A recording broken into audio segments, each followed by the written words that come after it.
இயேசுவில் எனது அன்பிற்குரியவர்களே, உங்களுக்கு என்னுடைய இதயம் கனிந்த வாழ்த்துக்கள். வணக்கம். அன்பானவர்களே, இன்றைய நற்செய்தி பகுதி லூக்கா நற்செய்தி 14வது அதிகாரம் 12 14. தம்மை விருந்துக்கு அழைத்தவரிடம் இயேசு, நீர் பகல் உணவோ இரவு உணவோ அளிக்கும்போது உம் நண்பர்களையோ சகோதரர் சகோதரிகளையோ உறவினர்களையோ செல்வம் படைத்த அண்டை வீட்டாரையோ அழைக்க வேண்டாம்.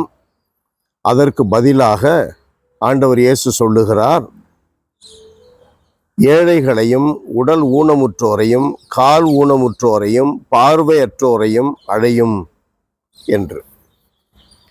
அன்பானவர்களே, இந்த பகுதியில் நாம் தெரிந்து கொள்ள வேண்டியது, நம்முடைய விருந்தினர்களை, நம்முடைய உறவுகளை, நமக்கு வேண்டியவர்களை, அப்படிப்பட்ட ஊரில் பெரியவர்களாக இருப்பவர்களை நாம் அழைத்தால் அவர்களுக்கு நாம் காட்டுகின்ற இந்த அன்பு நமக்கும் திரும்பவும் கிடைக்கும்.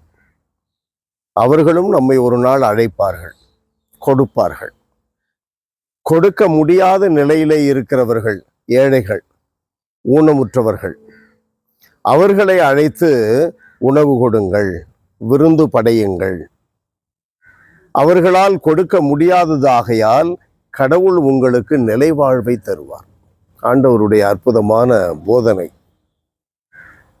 நம்முடைய வாழ்விலே இதிலிருந்து கிடைக்கின்ற பாடம் என்ன? நாம் எங்கிருந்து நமக்கு கிடைக்கும் என்று எதிர்பார்க்கிறோமோ, வணக்கம் செலுத்துபவர்களுக்கே வணக்கம் செலுத்தினால் அதனால் பயன் என்ன? ஆண்டவர் ஒரு முறை கேட்கிறார் இல்லையா? அதுபோல கிடைக்காது என்ற இடத்திலிருந்து நமக்கு கடவுள் ஆசீர்வாதம் கிடைக்கும். இயலாதவர்கள், இல்லாதவர்கள், ஊனமுற்றவர்கள், ஏழைகள், இவர்களுக்கு நாம் எதையாவது நன்மை செய்யும் பொழுது அவர்களுக்கு பதிலாக கடவுள் நமக்கு நன்மை செய்கிறார். அவர்களுக்கு செய்யும் பொழுதெல்லாம் நாம் யாருக்கு செய்கிறோம்?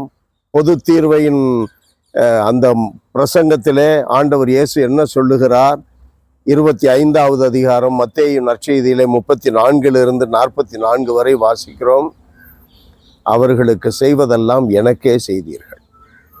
அவர்களுக்கு செய்யவில்லை என்றால் எனக்கும் நீங்கள் செய்யவில்லை. ஆகையினால் நாம் பெற்றுக்கொள்ளுகின்ற பாடம் என்ன? இல்லாதவர்களுக்கு கொடுங்கள், உள்ளத்தில் இருப்பதை தர்மமாக கொடுங்கள் என்று இயேசு சொல்லுகிறார். அன்பு காட்டுங்கள். எல்லாம் வல்லவரே, எங்கள் இறைவா, உம்மை போற்றி புகழுகிறோம். ஆண்டவரே, இல்லாதவர்களுக்கு கொடுப்பதுதானே தர்மம், இல்லாதவர்களுக்கு காட்ட வேண்டியதுதானே அன்பு என்று புண்ணியமில்லாத எங்களை நீர் அன்பு செய்கிறீர். புனிதமில்லாத எங்களை ஏற்றுக்கொள்ளுகிறீர், மன்னித்து நல்வழி காட்டுகிறீர். அதுபோல நாங்களும் அதே அன்பை, அதே மன்னிப்பை, அதே அக்கறையை மற்றவர்கள் மேலும் செலுத்த எங்களுக்கு தினந்தோறும் ஆண்டவரே வன்மையாய் கற்றுக் கொடுப்பீராக. இயேசுவின் நாமத்தில் ஜெபிக்கிறோம் பிதாவே. ஆமென், ஆமென்.